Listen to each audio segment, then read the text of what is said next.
Revision कर रहा हूं। आज हम पढ़ रहे हैं static variables and function. Static variables function क्या होते हैं और कैसे काम में आते हैं, यहां पर आपको समझा रहा हूं मैं।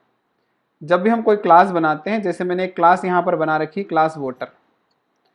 अब वोटर क्लास में मैंने 3 वेरिएबल बनाए हुए हैं, voter ID, name, age. 3 variable मैंने यहां पर बना रखे हैं। तो एक वोटर की इंफॉर्मेशन क्या होती है? वोटर का एक आईडी होता है, वोटर का एक नेम होता है, वोटर की एक एज होती है, वो वोटिंग करता है। फिर वोटर की एज 12 है तो वो वोटिंग तो कर नहीं पाएगा, ज़्यादा भी हो सकती है, कम भी हो सकती है, लेकिन उसकी एज कंपेयर करनी पड़ती है हमेशा कि उसकी एज कितनी हो गई है, एक रूल लगाने के लिए कि वो वोट कर सकता है कि नहीं कर सकता है। तो उसकी वोटिंग की एक एज की एक लिमिट है जो कि एक फिक्स वैल्यू है। वो वोटिंग की एज मैंने यहाँ पर स्टोर कर दी है एक और वेरिएबल में, कि वोटिंग की एज कितनी होनी चाहिए, 18, जो कि सभी वोटर्स के लिए फिक्स है। इसको मैं रेयरली चेंज करूंगा जब तक गवर्नमेंट रूल चेंज ना करे। लेकिन हर वोटर की अपनी एज होती है जो कम ज़्यादा हो सकती है, कभी 12 होगी, कभी 15 होगी, कभी 0, कभी 1 होगी, कभी 19 होगी, किसी की 25 होगी, किसी की 85 होगी। हर एक वोटर का अपना एक आईडी होगा, हर एक वोटर का अपना नेम होगा। तो हर वोटर का अपना अपना डेटा तो होगा, ये तीनों डेटा हर वोटर के अलग होंगे, लेकिन वोटिंग की एज सबकी जो लिमिट है, वोटिंग एज लिमिट, ये सबकी एक रहती है। तो इसको स्टोर करने के लिए मैंने ये वेरिएबल बना लिया। अब वोटिंग कि ये तो फिक्स ही रखने वाला हूं, इसको रेयरली मैं चेंज करूंगा। इसलिए मैंने जो वोटर का कंस्ट्रक्टर बनाया उसमें सिर्फ 3 चीजें सेट की, voter ID, name and age, और उसको मैंने इस कंस्ट्रक्टर के थ्रू सेट कर दिया। जब मैं डिस्प्ले कर रहा हूं तो डिस्प्ले फंक्शन से मैं तीनों चीजें सेट कर रहा हूं, चारों चीजें डिस्प्ले कर रहा हूं, voter ID, name, age and gender, sorry age, voting age. तो चारों चीजें मैं डिस्प्ले कर रहा हूं। अब वोटर क्लास का हम एक ऑब्जेक्ट बनाते हैं। सो वोटर v1 पहला वोटर बनाया, हमने इसका कंस्ट्रक्टर कॉल करेंगे। कंस्ट्रक्टर में हम वैल्यू पास करेंगे। सबसे पहले मुझे कंस्ट्रक्टर में पास करना पड़ेगा वोटर आईडी, फिर नेम और फिर एज। तो मैंने voter ID 101, name Neha, age 30, ये किया और इसको मैंने डिस्प्ले कर दिया।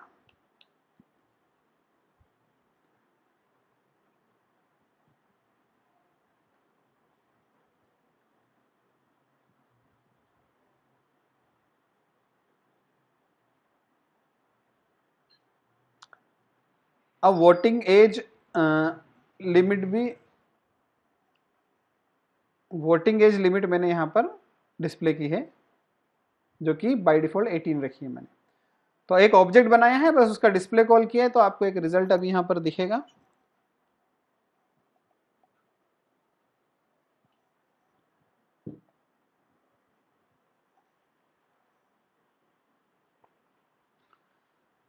तो यहां पर आपको बेसिकली एक डेटा यहां पर विजिबल हो रहा होगा।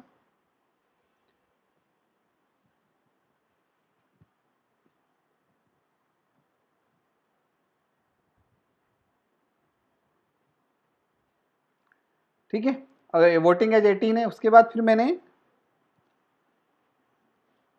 एक और वोटर बनाया v2।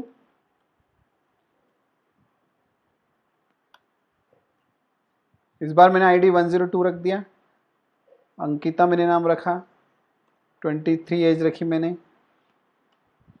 And v2 dot display इसको भी कर दिया।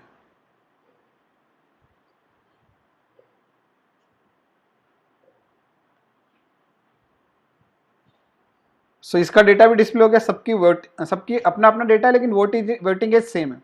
तो इससे क्या हो रहा है कि अगर मैंने 1000 वोटर्स स्टोर किए, अगर 1000 वोटर्स का डेटा रखा मैंने यहाँ पर, तो प्रॉब्लम आ जाएगी मुझे। एक थोड़ी सी प्रॉब्लम क्या आ जाएगी, बहुत सिंपल सी चीज़ है। अगर 1000 वोटर्स का डेटा मैंने स्टोर किया तो हर वोटर की एक वोटिंग एज तो रहेगी सही, खुद की एज तो रहेगी सही, वोटिंग एज भी उसकी स्टोर रहेगी, जो कि सबके लिए कॉमन है। अब जब सबके लिए कॉमन है तो उसको बार बार स्टोर ही क्यों किया जाए? ठीक है, जैसे मैंने v1 डॉट एज चेंज किया, v1 की एज अभी 30 है, जो मैंने चेंज करके 24 कर दी। अब मैं v1 को फिर से डिस्प्ले करता हूं तो ये चेंज हो जाएगी। ठीक है, 24 हो गई अभी। अब अगर मैंने V2 की चेंज करूंगा तो V2 की भी चेंज हो जाएगी।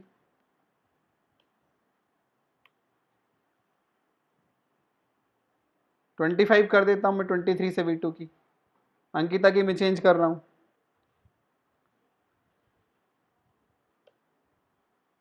अब मैं फिर रन करूंगा तो अंकिता की भी चेंज हो जाएगी।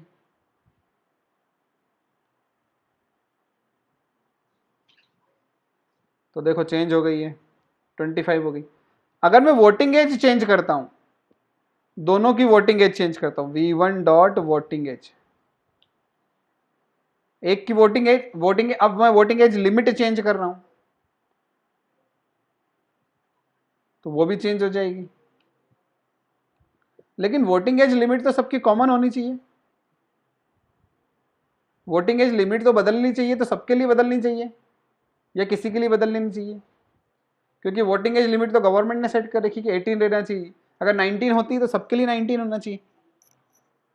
तो कुछ ऐसे वेरिएबल होते हैं जिनकी वैल्यू सभी ऑब्जेक्ट्स के लिए कॉमन होती है, इसलिए वो सब ऑब्जेक्ट के लिए अलग अलग मेमोरी में स्टोर नहीं होनी चाहिए, वो सब ऑब्जेक्ट के लिए एक कॉमन मेमोरी में स्टोर होनी चाहिए। तो सभी ऑब्जेक्ट के बीच में शेयर्ड वेरिएबल बनाने के लिए हम उन वेरिएबल को स्टैटिक बनाते हैं, उन वेरिएबल को डिक्लेयर करते टाइम स्टैटिक लिखते हैं, ये ध्यान रखना आपको। ऐसे वेरिएबल जो सभी ऑब्जेक्ट के बीच में कॉमन रहेंगे और एक ऑब्जेक्ट के लिए चेंज किया जाए तो सभी ऑब्जेक्ट के लिए चेंज हो जाएंगे, ऐसे वेरिएबल को हम स्टैटिक बनाएंगे जिससे उनको बार बार मेमोरी नहीं मिलेगी। एक क्लास के लिए उनको एक बार मेमोरी मिलेगी।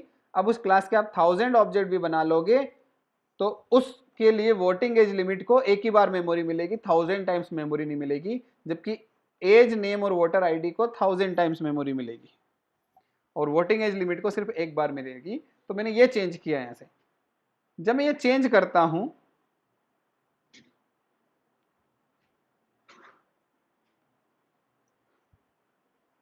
जब मैं चेंज करता हूं तो मैं उसको यहां इनिशियलाइज नहीं करूंगा, यहां सिर्फ डिक्लेयर करूंगा। तो उसको इनिशियलाइज कहां करें, तो उसको इनिशियलाइज करेंगे क्लास के बाहर एक जगह कहीं भी ग्लोबली। तो क्लास के बाहर मैंने यहां लिख दिया, क्लास का नाम है मेरा वोटर, फिर डबल कॉलन लगाया और यहां लिखा voting age limit equal to 18। इसको क्लास के बाहर कहीं ग्लोबली आपको इनिशियलाइज करना पड़े, क्लास के अंदर नहीं करना। तो क्लास के बाहर मैंने इसको डिक्लेयर कर दिया। क्लास को बाहर डिक्लेयर करने के बाद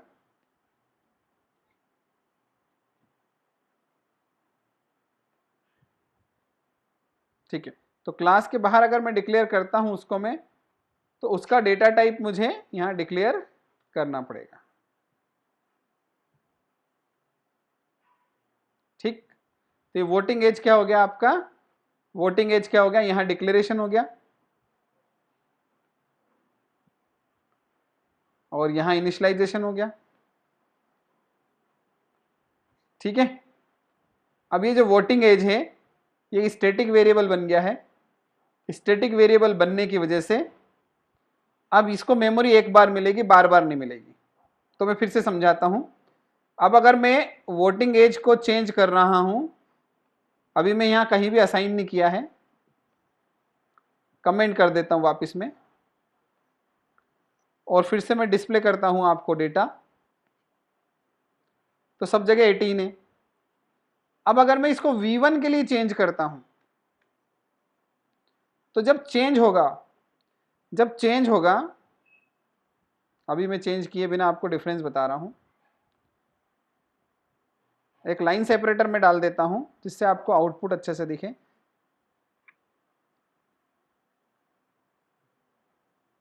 जब तक मैं उस वोटिंग एज की वैल्यू चेंज नहीं कर रहा हूं, जब तक तो मुझे वोटिंग एज 18 ही दिख रही है सबकी। ठीक है, अब मैंने उन दोनों ऑब्जेक्ट की वैल्यू प्रिंट करने के बाद उसमें से एक की वोटिंग एज में चेंज कर दी, एक की वोटिंग एज मैंने चेंज करके 19 कर दी। अभी दूसरे की चेंज नहीं की मैंने, एक की चेंज कर दी और अब मैं रन कर रहा हूं। तो आप ध्यान से देखो कि दोनों की वोटिंग एज चेंज हो गई है। दूसरे की तो मैंने चेंज की ही नहीं ना, कमेंट कर रखा है उसको। तो इससे क्या हो रहा है कि वो एक ऐसी जगह स्टोर हो रहा है जहां सबकी जगह कॉमन है। पहले ऐसा नहीं हो रहा था, पहले सबकी अलग अलग चेंज करनी पड़ रही थी। तो अगर आप कोई स्टैटिक वेरिएबल बना रहे हैं तो एक बार एक जगह से चेंज करने पर वो सभी ऑब्जेक्ट के लिए चेंज हो जाती है। इसलिए जब आप कोई वेरिएबल कॉमन बनाना चाहते हैं सभी ऑब्जेक्ट के बीच में, तो उसको क्या डिक्लेयर करना है, स्टैटिक। उसको डिफॉल्ट इनिशियलाइजेशन देने के लिए क्लास के बाहर एक बार उसको रीडिक्लेयर करना पड़ता है, री इनिशियलाइज करना पड़ता है।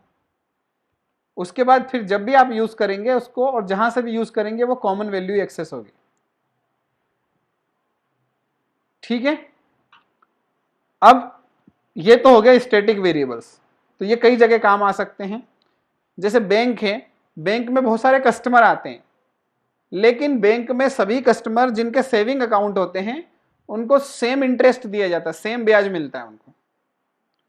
तो ब्याज जो होगा, कस्टमर का हर एक का अपना अकाउंट होगा, हर एक का अपना बैलेंस होगा, लेकिन ब्याज सबको कॉमन रेट पे दिया जाएगा। ऐसा नहीं होगा भाई तुम्हें ज्यादा ब्याज मिलेगा तुम्हें ज्यादा, नहीं तो लड़ाई हो जाएगी। तो इंटरेस्ट रेट चेंज भी होता रहता है, लेकिन चेंज होता है तो सबके लिए चेंज होता है। तो ऐसी चीजें जो आपको कॉमन रखनी है, सब सारे ऑब्जेक्ट के बीच में कॉमन रखनी है, उनको स्टैटिक बनाइए। तो ये तो हो गया स्टैटिक वेरिएबल। अब होते हैं स्टैटिक फंक्शन। स्टैटिक फंक्शन ऐसे फंक्शन होते हैं जो सिर्फ स्टैटिक डेटा पे काम करने के लिए बनाए जाते हैं। अब मैंने लिखा चेंज वोटिंग एज, एक मैंने स्टैटिक फंक्शन बना दिया। ये फंक्शन क्या करेगा, किसी वोटर के डेटा पे काम नहीं करेगा, किसी नेम एज और वोटर आईडी पे काम नहीं करेगा, ये उस कॉमन डेटा पे काम करेगा, वोटिंग एज लिमिट। तो मैं यहां पर एक यूजर को एक मैसेज दे रहा हूं, enter new voting age limit. User एक वोटिंग एज लिमिट नहीं एंटर डालेगा, नहीं करेगा, उसको मैं एक इंटीजर वेरिएबल में ले रहा हूं।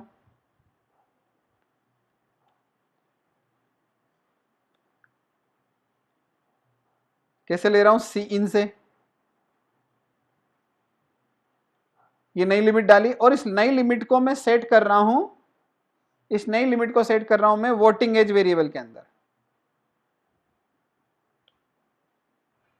नई लिमिट सेट कर दी। ठीक है। इस फंक्शन को हम कॉल करते हैं।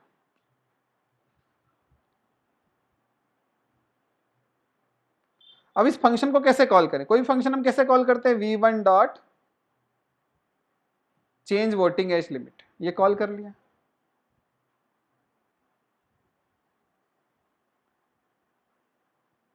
तो ये चलेगा, तो इसको v1 से भी कॉल कर सकते हैं। ये चल गया, ये चल गया। तो हम अगर v2 और v1 डॉट डिस्प्ले और v2 डॉट डिस्प्ले अगर करते हैं तो ये सबके लिए चेंज हो गया, वोटिंग एज सबके लिए चेंज हो गई। फिर से मैं रन करके दिखाता हूं। वोटिंग एज लिमिट मैंने चेंज करने के लिए यहां पर 45 कर दी, तो देखो सबके लिए 45 हो गई है एक बार चेंज करने पर, क्योंकि वो कॉमन जगह रखी थी। लेकिन चूंकि ये सबके लिए काम कर रहा है तो फिर मैं v1 से क्यों कॉल करूं, इसको मैं v2 से भी कर सकता हूं, v3 से भी कर सकता हूं। तो ऐसा फंक्शन जो कॉमन डेटा पे काम करता है उसको भी आप कॉमन बनाओ, उसको किसी ऑब्जेक्ट के लिए मत बनाओ। तो आप स्टैटिक लिख दोगे, जब आप स्टैटिक लिख दोगे तो उस फंक्शन को आप कॉल करोगे क्लास के नाम से। किसके नाम से, क्लास के नाम से। अब क्लास का नाम क्या, वोटर। तो वोटर डबल कॉलन ऐसा लिख के आप कॉल करोगे। तो कॉल आपने किया, लेकिन अब क्लास के नाम से कॉल किया। किसके नाम से कॉल किया, क्लास के नाम से। तो वो चलेगा, बिल्कुल चलेगा। मैंने वोटिंग एज लिमिट कम कर दी, 16 कर दी, तो सबके लिए 16 हो गई। तो स्टैटिक फंक्शन को हम क्लास के नाम से भी चला सकते हैं।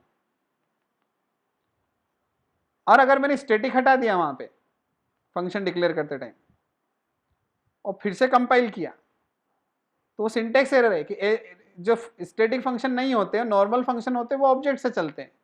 यानी कि वो V1 और V2 से ही चल पाएगा, वो क्लास से नहीं चलेगा। तो सजेशन भी आ रहा है कि non static member function without an object argument, तो वो नॉन स्टैटिक हो गया। तो अभी तक हम जो फंक्शन बना रहे थे, जैसे हमने डिस्प्ले बनाया, ये सब फंक्शन नॉन स्टैटिक है, ये किसी ऑब्जेक्ट के ऊपर ही चलते हैं। और जो हम स्टैटिक बनाते हैं वो क्लास के लिए कॉमन फंक्शन होते हैं, इसलिए वो क्लास के नाम से चलाना चाहिए। तो ये चीज समझ में आ गई है आपको कि स्टैटिक फंक्शन कैसे डिक्लेयर करते हैं और क्लास के नाम से कैसे चलाते हैं, क्योंकि उसमें क्लास का कोई दूसरा डेटा यूज नहीं होता, क्लास का सिर्फ स्टैटिक डेटा यूज होता है। तो ऐसे फंक्शन जिसमें क्लास का सिर्फ स्टैटिक डेटा यूज होता है, ऐसे फंक्शन को हम स्टैटिक बनाते हैं और उनको क्लास के नाम से कॉल करते हैं। अब अगर आपने स्टैटिक बना दिया तो इन फंक्शंस के अंदर आप क्लास का दूसरा डेटा यूज नहीं कर सकते। जैसे आप नेम प्रिंट करने की सोचोगे कि नेम प्रिंट कर दूं मैं यहां पर, तो ये कंपाइलेशन एरर है। बोले आपने एक स्टैटिक बना लिया है और ये ऐसा फंक्शन है जो किसी ऑब्जेक्ट से चलेगा ही नहीं, ना ये V1 से चलेगा ना V2 से चलेगा, तो फिर ये नेम किसका प्रिंट करेगा? तो ऑब्जेक्ट के वेरिएबल स्टैटिक वेरिएबल फंक्शंस के अंदर नहीं चल सकते हैं, सिर्फ स्टैटिक वेरिएबल ही स्टैटिक फंक्शन के अंदर यूज में आ सकते हैं। So object variables can't be used in static functions। So static functions तब बनाना है जब आपको मोस्टली स्टैटिक वेरिएबल पे काम करना हो, या ऐसे डेटा जिसमें ऐसा फंक्शन बना दिया आपने जिसमें आप कोई भी डेटा मेंबर को यानी कि ऑब्जेक्ट के वेरिएबल को डायरेक्ट यूज नहीं कर रहा हूं, कुछ एक्स्ट्रा वेरिएबल को यूज कर रहे हैं, कुछ एक्स्ट्रा काम कर रहा हूं।